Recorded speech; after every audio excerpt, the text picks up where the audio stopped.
अगर स्कोप्स की बात करें, क्या स्कोप हो सकते हैं नर्सिंग के अंदर? आप फ्लाइट नर्स बन सकते हो, आप एयरपोर्ट पे जॉब कर सकते हो, ठीक है, आप एनकेएस पास करके बोर्ड जा डिफरेंट सिनेरियो एनालिसिस जो भी वहां पर कर सकते हो, ठीक है, ट्यूटर बन सकते हो। फेलियर है सर, वो किस तरह से उठे, फिर खड़ा हो, फिर से रिस्टार्ट करे, फिर से किक स्टार्ट करे, फिर से एक पॉजिटिव मोटिवेशन के साथ अपने आप को कैरी फॉरवर्ड करे सर। एक एग्जाम आपको ये डिसाइड नहीं कर सकता कि आप लाइफ में फेलियर हो बहुत या अच्छी बात है आप सर। बहुत कुछ कर सकते हो, आपके अंदर बहुत ज्यादा पावर है। इसका हेलो दोस्तों, नमस्कार। एक बार फिर से आप सभी का स्वागत है आपके इस चैनल नर्स रडार प्रेपर। जैसा कि दोस्तों आप सभी को पता है कि एक्सपर्ट टॉक की एक मुहिम हमने एक स्टार्ट की है, बहुत अच्छी एक जर्नी स्टार्ट की है। यहाँ पर हम ऐसे रिनोन टीचर, ऐसे एस्टैब्लिश्ड लोग या फिर जिन्होंने अपनी रैंक को बहुत अच्छी रैंक से अचीव किया है, उनको आपके सामने मुखातिब कर रहे हैं, आपको बहुत अच्छे से आपके सामने पेश कर रहे हैं कि जिससे वो अपनी जर्नी बता सके, अपना स्ट्रगल बता सके और उससे आप प्रेरित होकर खुद को एक कॉन्फिडेंस बूस्ट करके अपनी तैयारी को लग सके। सारे जितने मेरे नर्सिंग एस्पिरेंट हैं, इसी के बीच हमारी एक और नई हस्ती आपके सामने हाजिर है, जिनके साथ मैं आपको रूबरू कराने वाला हूँ। वैसे तो इनका ये चेहरा किसी परिचय का मोहताज नहीं है, लेकिन फिर भी मैं सर से चाहूंगा कि वो अपना परिचय अपने मुखारबिंद से करें आपके लिए। तो सर, सबसे पहले आप अपना इंट्रोडक्शन दीजिए। First of all thank you so much from nurses ladder.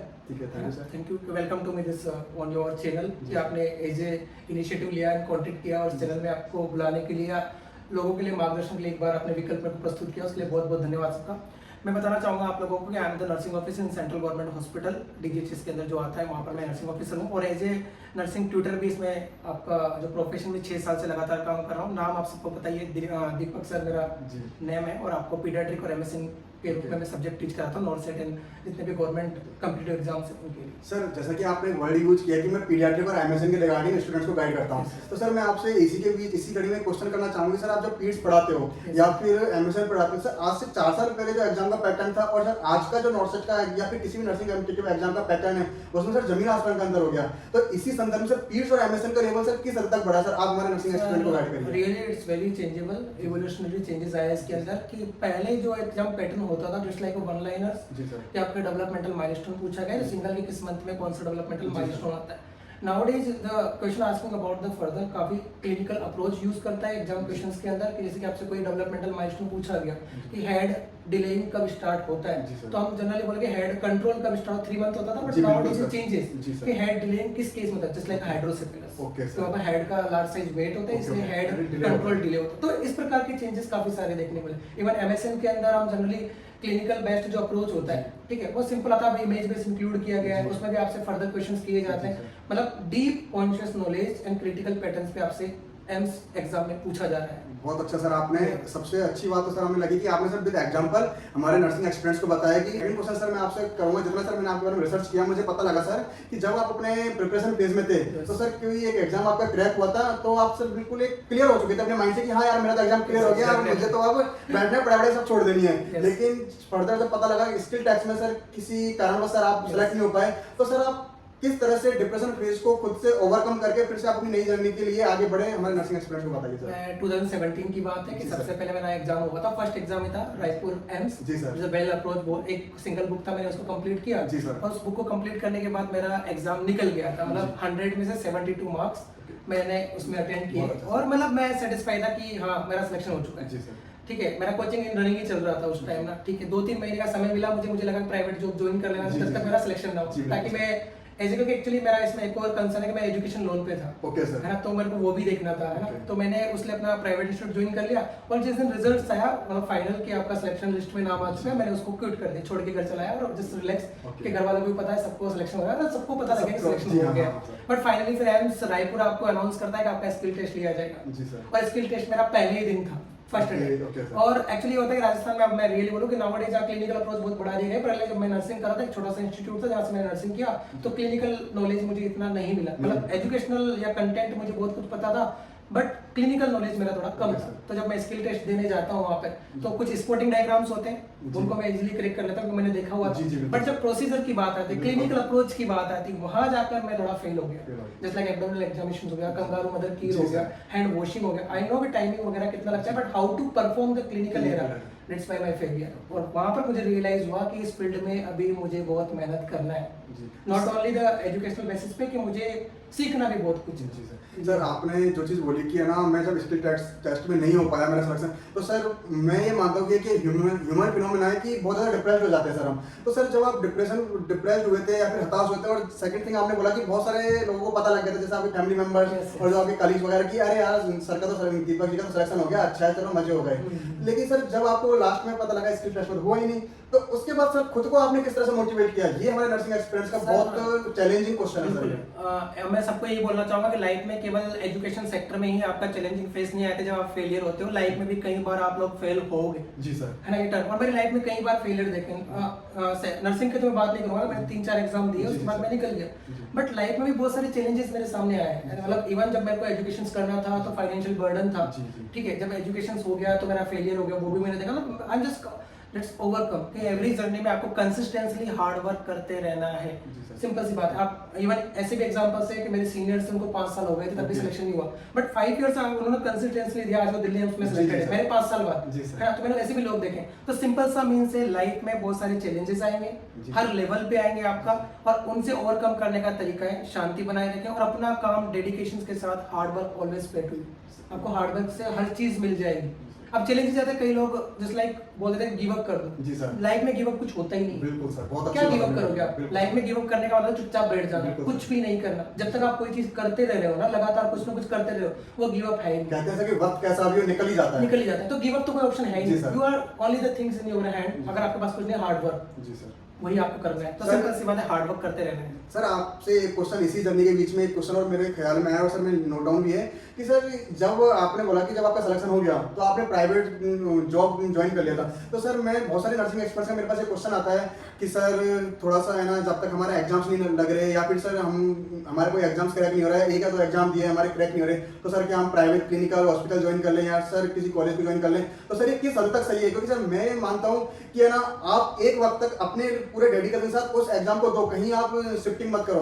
तो सर मैं आपसे जानना चाहूंगा, आपने इतने सारे स्टूडेंट्स को गाइड किया है, तो आप हमारे इस प्लेटफॉर्म पर नर्सिंग एक्सपीरियंस को बताइए कि किस हद तक ये प्राइवेट सेक्टर में जाना सही है। राइट नाउ जो मेरा कंसर्न रहेगा इसके रिगार्डिंग, अगर आप न्यूली पास आउट स्टूडेंट हो, जस्ट लाइक आपको जस्ट पास आउट ही किया है, तो आप अपना कम से कम 6 से 2 साल तक का, 6 मंथ से लेकर 2 साल तक का समय कंप्लीट डेडिकेशन दो अपनी स्टडी के लिए। प्राइमरी गोल रखो जॉब लगना, central government, because nowadays economical basis आपके पास नहीं है तो आपकी कोई भी इज्जत नहीं, कहीं भी किसी भी सेक्टर, इवन फैमिली मेंबर्स हो गया, किसी भी अप्रोच में आपका ओपिनियन भी नहीं पूछा जाता है। तो सबसे पहले होता है अपने आप को फाइनेंशियल स्टेबल करना। तो 6 महीने से लेके 2 साल तक कंप्लीट डेडिकेशन दो अपनी स्टडी को।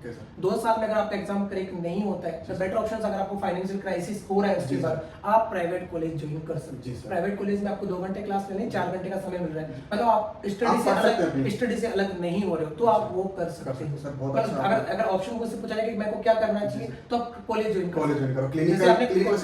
कोचिंग कंप्लीट हो गई, कोचिंग कंप्लीट होने के बाद टाइम बच रहा है आपके पास, तो आपको अगर चूज भी करना पड़ रहा है, मतलब आप किसी मजबूरी में चूज करना पड़ रहा है, it's an institute, private college institute आपको ज्वाइन करना है। सर बहुत अच्छा आपने ये वाली बात बोली। सर नेक्स्ट क्वेश्चन मैं आपसे ये करना चाहूंगा कि नर्सिंग एक्सपीरियंस के मन में सर ये क्वेश्चन बहुत होता है, कोई तो कह देता है कि सर 60% सिलेबस पढ़ लो आपका सिलेक्शन हो जाता है, कोई कहता है सर 80% पढ़ लो आपका सिलेक्शन हो जाता है, कोई कहता है कि हमने जो पढ़ा है वहीं से आता है, कोई कहता है हमने जो पढ़ा है एम पेपर वहीं से बना रहा है। तो सर इसके पीछे का क्या एस्पेक्ट है, क्या मिथ्स हैं और क्या फैक्ट्स हैं? सर आप प्लीज हमारे नर्सिंग एक्सपीरियंस को क्लियर करो। मेरे पास जो एक्सपीरियंस है उसके अकॉर्डिंग मैं ये बोलना चाहूंगा, जितने भी प्लेटफॉर्म्स कोचिंग तैयारी करा रहे हैं, that is the same content, सबके पास सेम कंटेंट है, कोई डिफरेंशिएट नहीं है। नेक्स्ट लेवल, नेक्स्ट बात ये होगी यहाँ पर, स्टूडेंट अपनी तरफ से कितना हार्ड वर्क कर रहा है, कितना फोकस्ड है, कितना अपने आप को इवैल्यूएट करना है। आपने कोई भी चीज पढ़ी, उस पर अपना इवैल्यूएशन तो आप ही करोगे ना।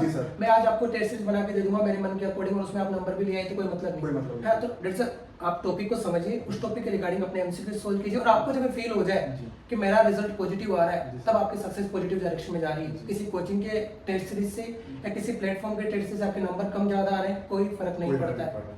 You have to be realize, internal realise करना पड़ेगा कि मैंने पढ़ा है और मुझे याद हुआ है। जैसे मान लो मैंने पढ़ लिया कोई चीज, मुझे ये तो रियलाइज हो, आंखें बंद करके वो चीज लिख सकता हूँ, तभी तो पढ़ना हो ना। मैं पेरेंट्स के सामने भी दिन भर नाटक करके बैठा हूँ, किताब लेके बैठा हूँ, मेरा मन पता नहीं कहाँ घूम रहा है ना। मैंने 10 घंटे भी दे दिए पर मुझे रिमेम्बर कुछ नहीं हुआ। भाई स्टडी किस काम की? तो 2 घंटे पढ़, जो टॉपिक मिला है वो रिवाइज कर, वो तुझे दिमाग में याद हो गया, माइंड में चला गया, तेरी स्टडी सक्सेसफुल है। बहुत अच्छा सर, आपने ये चीज हमारे नर्सिंग एक्सपीरियंस को गाइड किया। सर एक अगला क्वेश्चन और नर्सिंग एक्सपीरियंस के मन में रहता है कि सर हम पढ़ रहे हैं सर, एमसीक्यू भी कर रहे हैं, लेकिन सर हम कई तो कहते हैं सर कि जो रेफरेंस बुक चली आ रही है स्टार्टिंग पीआर टारगेट है उनको पढ़ लो, कोई कहता है अरे यार तुम इतना क्यों पढ़ रहे हो, इंटरेस्टिंग थ्योरी वाली बुक पढ़ लो, वहीं से क्वेश्चन आ जाए। सर इसके संदर्भ में आपको सर 6-7 साल हो गए पढ़ाते पढ़ते, आप अपना क्या नजरिया देखते हो कि अब की अगर आपको एमसीक्यू सॉल्व भी करने हैं तो कहां से 1-2 क्वेश्चन अगर डायरेक्ट उठ के भी आते तो कहाँ से उठ के आए सर? सर देखो, दो तरह का स्टडी होता है। एक तो होता है कि क्लासिकल स्टडी, जो मिल रहा है पढ़े जा रहे हैं, चले जा रहे हैं, ठीक है, जो बोल रहे हैं वो करे जा रहे हैं, मतलब दूसरों के आइडियोलॉजी को फॉलो किए जा रहे हैं। एक होता है smart content study. Smart content में हम ये बात करेंगे सबसे पहले कि आपका पहला टारगेट होना चाहिए, सबसे पहला टारगेट कि आपका notes complete. First target is your notes is complete. आपके जब नोट्स कंप्लीट हो जाते हैं, कोई भी जैसे बोलते हैं सर हमने तो बहुत तैयारी करी है, पढ़ाई स्टडी में, मैं उनको बोलता हूँ फिर एक बात पूछता हूँ, क्या तुमसे कभी एक बुक कंप्लीट किया है तुमने? एक सिंगल बुक, कोई भी कॉम्पिटिटिव एग्जाम की सिंगल बुक जिसके तुमने एमसीक्यूज पूरे लगा लिए, कोई भी स्टूडेंट का ये आंसर नहीं आता कि समय लगा ले, किसी ने नहीं बोला आज दिन तक। जब मैंने पहली बार क्वेश्चन पूछा, मैंने बोलने के बाद जरूर किया, उस टाइम किसी ने पूछा। तो सबसे पहले कंटेंट कंप्लीट करना है, चाहे आप घर बैठ के करो, कैसे भी करो, कंटेंट कंप्लीट, नोट्स कंप्लीट होने चाहिए, क्योंकि पढ़ाने से नहीं होगा ना, पढ़ने से बेनिफिट होगा।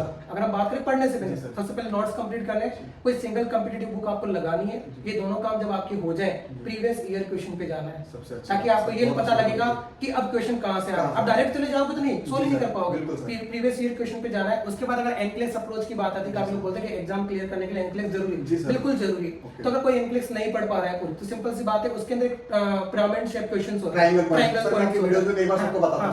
पॉइंट्स होते हैं, ट्रायंगल पॉइंट्स आपके पूरे कंप्लीट होना चाहिए। उसके बाद तुम्हें टाइम मिलता है, तुम क्या करो, एनक्लेस के क्वेश्चन सोल्व करो। और लास्ट इंपॉर्टेंट चीज होती है time management and strategy of the given the examination, कि किस तरीके से आप एग्जाम दोगे। उसके लिए आपको टेस्ट सीरीज पैटर्न फॉलो करना पड़ेगा, कि आपको बैठ के घर पे 20 मिनट के अंदर, सॉरी 18 मिनट के अंदर 20 क्वेश्चन कैसे सोल्व किए जाते हैं, ये आपको सीखना पड़ेगा विद नेगेटिव कंट्रोल। यहाँ नेगेटिव भी ना हो, टाइम मैनेजमेंट भी हो, और 18 मिनट में मैं 20 क्वेश्चन अप्रोच कर पा रहा हूं, नहीं पढ़ा, ये वही बंदा कर पाएगा जिसको क्वेश्चन पढ़ना है। और क्वेश्चन इतना लेंथ होता है पढ़ना, काफी लोगों का तो प्रॉब्लम ये होता है कि क्वेश्चन पढ़ ही नहीं पाते वो लोग। तो क्वेश्चन पढ़ना, मतलब आपको कितना ही नॉलेज हो गया हो, बट जब तक आप एग्जाम करना नहीं सीखोगे, नेगेटिव कंट्रोल करना नहीं सीखोगे, और ये प्रैक्टिस नहीं करोगे कि कैसे 18 मिनट के अंदर 20 क्वेश्चन अटेम्प्ट करने, टाइम मैनेजमेंट है, हो सकता है 1 घंटे बाद आपको आंसर याद आ जाए, 1 मिनट में नहीं आ रहा, पर वो 1 मिनट में ही क्वेश्चन सोल्व करने। जी सर, बहुत अच्छा सर, आपने ये हमारे नर्सिंग एक्सपर्ट को गाइड किया। इसी में सर एक वर्ड और ऐड ऑन करना चाहूंगा। आपने बोला एक तो 2 वर्ड बोले, तो हार्ड वर्क बोला आपने, और एक आपने चीज बोला कि स्मार्ट प्लान। सर 2 चीज मैंने भी पढ़ी थी, कोलू का बैल बनना और एक अपनी स्मार्टली वर्क करना। तो सर इसमें क्या डिफरेंस है? और जो हमारे नर्सिंग एक्सपेरेंट है, जैसे कि सर इस बार भी 82,000 लोगों ने एग्जाम दिया, लेकिन सिर्फ कोल्ड डॉक के लिए 18,000 लोगों को बुलाया। अब 18,000 से में से भी जितनी अपने पास वैकेंसीज है उतने ही सेलेक्ट होंगे। तो सर जो सेलेक्ट हो रहे हैं और जो रह रहे हैं, उनके बीच सर मेजर डिफरेंस क्या क्रिएट होता है सर? ठीक है सर, इसमें एक सिंपल सी बात है, मैंने पहले बोला क्लासिकल स्टडी। क्लासिकल स्टडी का मतलब आपको संपूर्ण ज्ञान होना। जी सर। किसी भी एरिया में, नर्सिंग के सारे सब्जेक्ट का आपको होलिस्टिक ज्ञान, वो भी मेथड है, but it's a time consuming and lot of hard work needed. Smart plan का मतलब है आपने क्या किया है, पहले आपने जितना मैंने बोला कि वो फर्स्ट स्टेप कंप्लीट कर लिया एमक्लेस वगैरह, उसके बाद आप जब पीवाईक्यू कर रहे हो, तो पीवाईक्यू में आपको ये आइडेंटिफाई होता है कि कौन से क्वेश्चंस एम्स पूछ रहा है, किस टॉपिक से पूछ रहा है। आप उन टॉपिक्स को मार्क करो, रीड आउट करो कि 100 टॉपिक हो गए।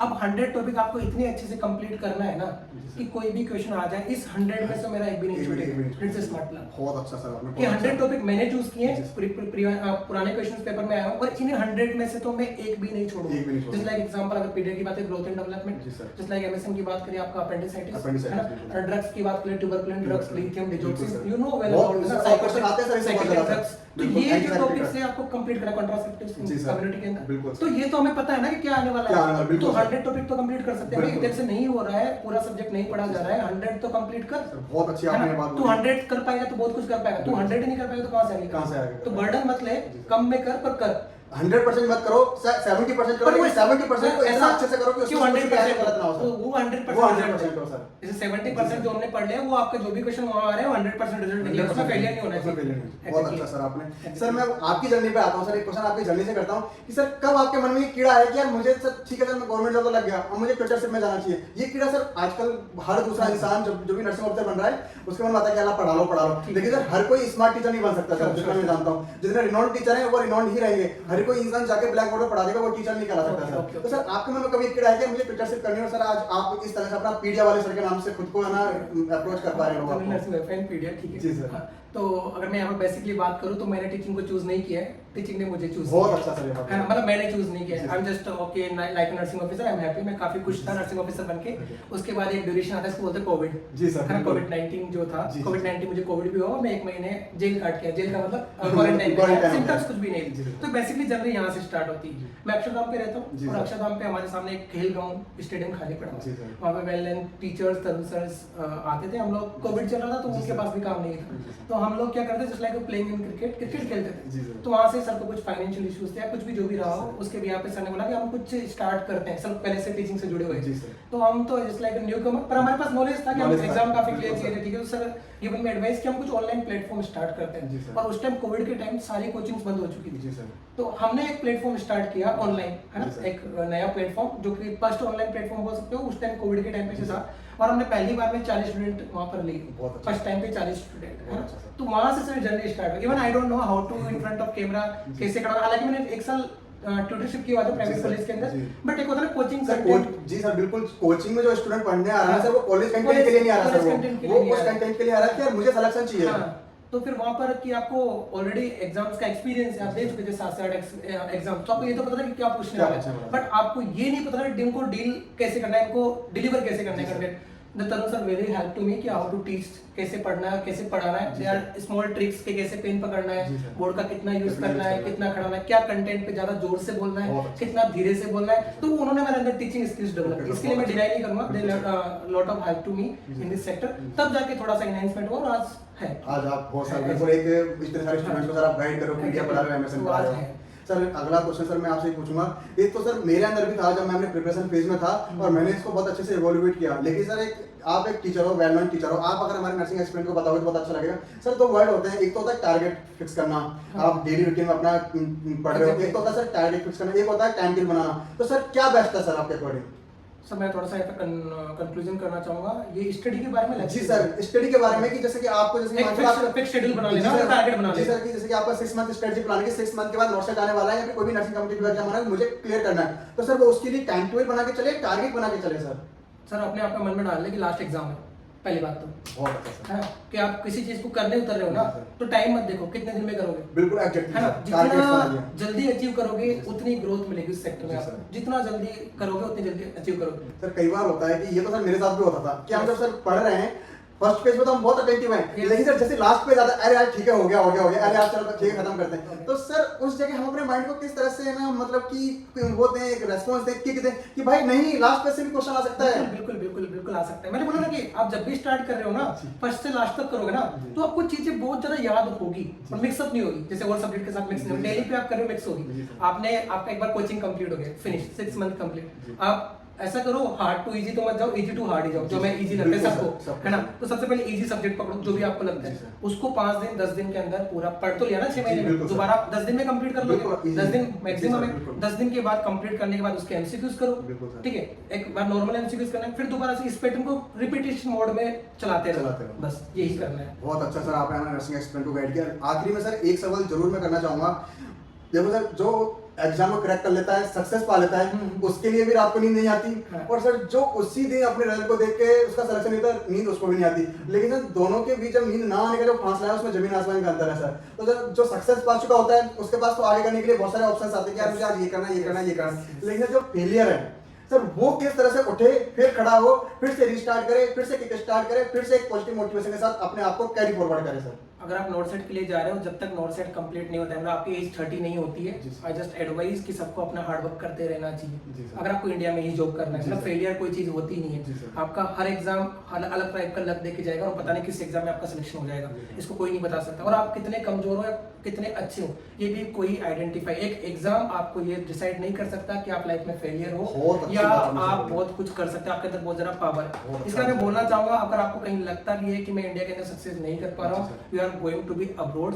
जस्ट लाइक आप डीएच एग्जाम कर सकते हो जहाँ पर भी 1,50,000 का सैलरी आपको मंथली बहुत अच्छा मिलेगा। सर। आप एनप्लस के लिए प्रिपरेशन कर सकते हो, बहुत इजी टास्क है, नॉट सेट से तो सर इजी है। एनक्लेक्स का मैं एक क्वेश्चन इसमें ऐड ऑन करना चाहूंगा। सर आपने जो एनक्लेक्स का पेपर बताया, सर आप इसका थोड़ा सा बताइए कि कई बार लोगों के मन में आता है कि मुझे एनक्लेक्स पेपर तो देना है, लेकिन क्या फीस होती है, कहाँ इसके सेंटर्स होते हैं, किस तरह से हम इसके लिए प्रिपेयर देखो कर सकते हैं? एनक्लेक्स का अगर बात करें, पूरा ये एक सिनेरियो, मतलब एक स्टेप बाय प्रोसेस है। सबसे पहले अगर आप इंडिया में एनक्लेक्स देना चाहते हो, आपका डिग्री सब आईएनसी से रिकॉग्नाइज होना जी चाहिए। सर। उसके बाद एक आफरा, वहाँ से आपका इंस्टीट्यूट है, अगर ऑस्ट्रेलिया के लिए अलग अलग कंट्री जी सर, बिल्कुल। अगर आप ऑस्ट्रेलिया का आफरा है, वहाँ जी से सर। आपको क्या मिलेगा, जब अप्लाई जी करोगे, सर। यहाँ से एनओसी वगैरह सब बिल्कुल क्लियर सर। होगा, जब अप्लाई करोगे तो वहाँ से आपको एक एग्जाम डेट आएगा, जी सर। ठीक है, एग्जाम डेट आएगा, एग्जाम डेट आने के 90 डेज के अंदर आपको वो एग्जाम सबमिट करना होगा। जब एग्जाम सबमिट होगा फिर आप वहाँ जाओगे, हो सकता है आपको OSCE देना पड़े, OSCE देने के बाद फिर आपको लाइसेंस मिलता है और लाइसेंस के बाद आपको जॉब ऑफर होता है। और बात करें सैलरी का 44 लाख के आसपास से NHS का सैलरी। बहुत अच्छा सर, ये नर्सिंग एस्पिरेंट को बहुत ज्यादा जरूरी था जानने के लिए। मतलब ये NCLEX का एग्जाम हम किस तरह से अप्रोच कर सकते हैं सर? इसका जो फी क्या होता है सर, इसका एग्जाम फी क्या होती है सर? वो एग्जाम फीस की अगर मैं बात करूं, जनरली जो एप्लीकेशन प्रोसेस है उसका जो